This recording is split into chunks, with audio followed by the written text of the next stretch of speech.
Welcome back to Andersen. We're in the kitchen today, but we are not cooking from scratch. I had a viewer ask if there was a way to make a boxed cake mix taste homemade. Now, I normally make things from scratch. I do prefer cooking from scratch, but yes, there is a way to take a boxed cake mix and make it taste better. And usually it is just a couple of changes to the directions on the back. So this is a good thing to do if you don't necessarily want to buy all the ingredients for a more specialty cake like a red velvet or a carrot cake or whatever. Maybe you don't normally have those ingredients and you don't normally make that kind of cake. And so you just want to buy a cake mix and get it over with, but you still want it to taste delicious. So it's definitely an option. So you start by having your cake mix. This is just a Betty Crocker cherry chip, okay? I don't normally make cherry chip cakes, so I thought this one would be fun for this particular video. So, your mix comes in a little bag, okay? We're just going to cut the top off a bag, if I can pick up a pair of scissors. Cut the top off your bag. Dump it unceremoniously into a mixing bowl. There we go. Now what we're going to do is we are going to start reading the back. Now, according to this cake mix, it wants me to add 1 cup of water. You can add 1 cup of water, but instead I'm going to do 1 cup of milk. Better yet, buttermilk. Buttermilk is rich, has a deep flavor, and is excellent. But if you don't have buttermilk, you can just use milk. Don't use water. Use something full of creaminess and flavor, which is what milk has. And really, water isn't creamy. Water has its place. In this kind of cake mix, you don't want water. So the next thing they want us to add is 1/2 cup of vegetable oil. Now, you can use vegetable oil, of course. You probably have canola or vegetable oil in your cupboard. However, if you take 1/2 cup of melted butter instead, add that, you're going to have a buttery flavor that is just excellent. So use a little bit of melted butter. Mix that in. And then usually the third ingredient is eggs. So obviously you are going to look at how many eggs. In this case, this one wants 3 eggs. I'm actually doing 4 eggs because 3 eggs is good. That's the ice maker. 3 eggs is good. 4 eggs is just a little bit better. So add 1 extra egg. Okay, just 1. You don't need a ton extra. Just 1 extra. And mix that in.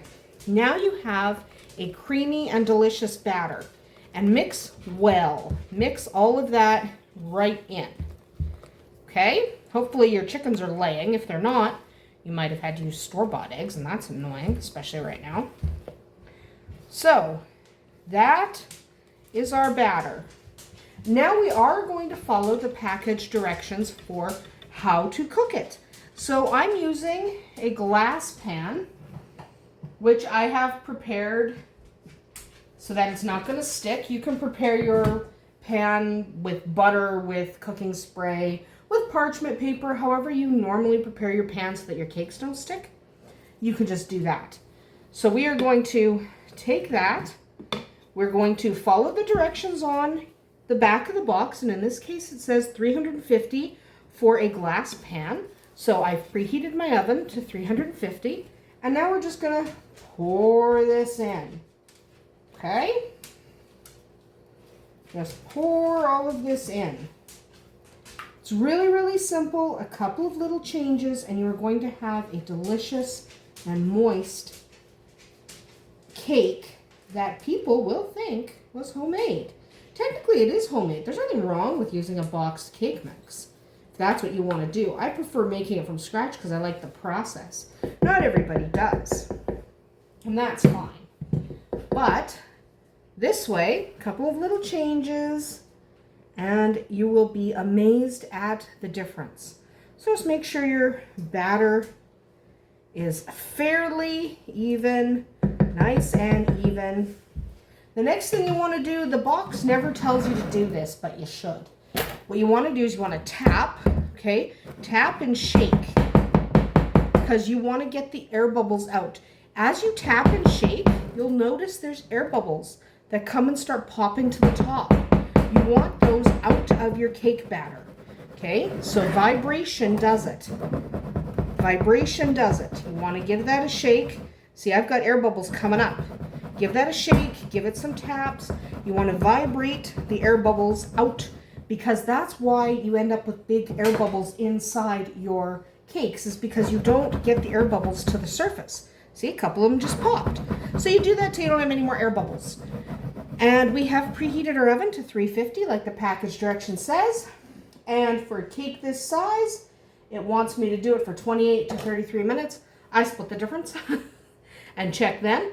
But yeah, you should check at 28 minutes. But so we're going to pop that in the oven, and then we will come back when it's fairly cool and we'll take a look at the finished product. Because this is simple, this is easy, and all you have to do is change up a couple of those ingredients. So let's come right back. And there we go. This is soft, delicious, excellent cake.